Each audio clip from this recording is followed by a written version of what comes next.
I am Raja from Chhapra in Bihar. हाँ तो पहुँच तो गई बा लइका लंदन।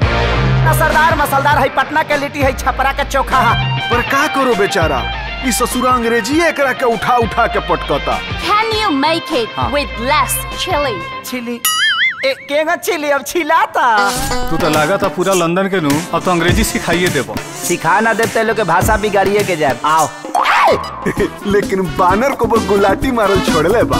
इतना पगला दी हाँ, सभी माँ के डिस्टर्ब हो गइल बा हमार।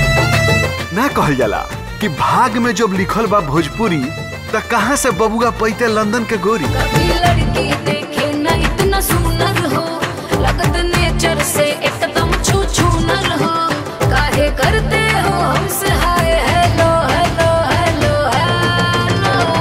दिल में ढुका के बटा में बंद। तुमको क्या लगा मैं इम्प्रेस हो जाऊंगी? देखिए हम गरीब आदमी हैं, कोशिश तो करबे किए। हमरा तरफ से तोहरा और दिया के रिश्ता के हाँ बा। ओ बबुआ की देसी लड़की चाहे। जब बुझिए गइल बड़ू त खुद के पूछल जरूरी बा। झुलुआ जवानिया पा झुल जाई हो, ऐसे झाका झुमर में कमर से सड़िया खुल जाई हो। अब तो हर बाबूजी मान जाए बस। हम अपना बाबूजी के तो चुटकी बजा के मना ले जाता नहीं ना। अगर तोहरा हमार राजा पसंद बा तब राजा के ब्याह तोहर तुलसिए से होई।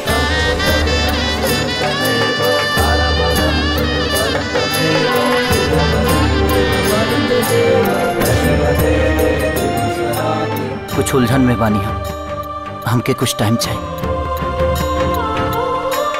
हमरा से का गलती हो गई बा राजा, हम तो अभी ना मर जाए राजा। आज दिया के उदास चेहरा देख के दिल टूट गई है यार।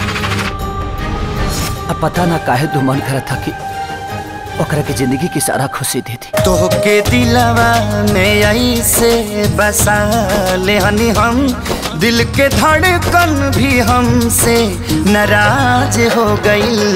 अखिया तोहरा सिवा कुछ न देखे सनम, कके हमसे दगा दगाबाज हो गई। तो के दिलवा में अरे तू पाप करता रे पाप। ये 10 दिन में तो हमारी पूरी दुनिया बदल गई। हमें क्या पता इश्क होता क्या है। आप मिले और जिंदगी मोहब्बत हो गई। बुझत का है नहीं खा हमार मजबूरी हो,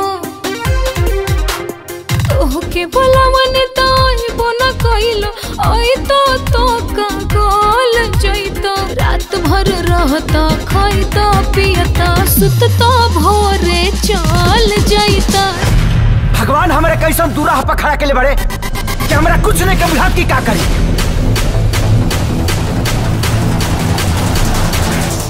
हमारा कुछ समझ में नहीं आवत कि ओकरा के हम कैसे बताएं कि हम तो उससे प्यार करेंगे। हम राजा जी की नहीं खिचोड़ सकत।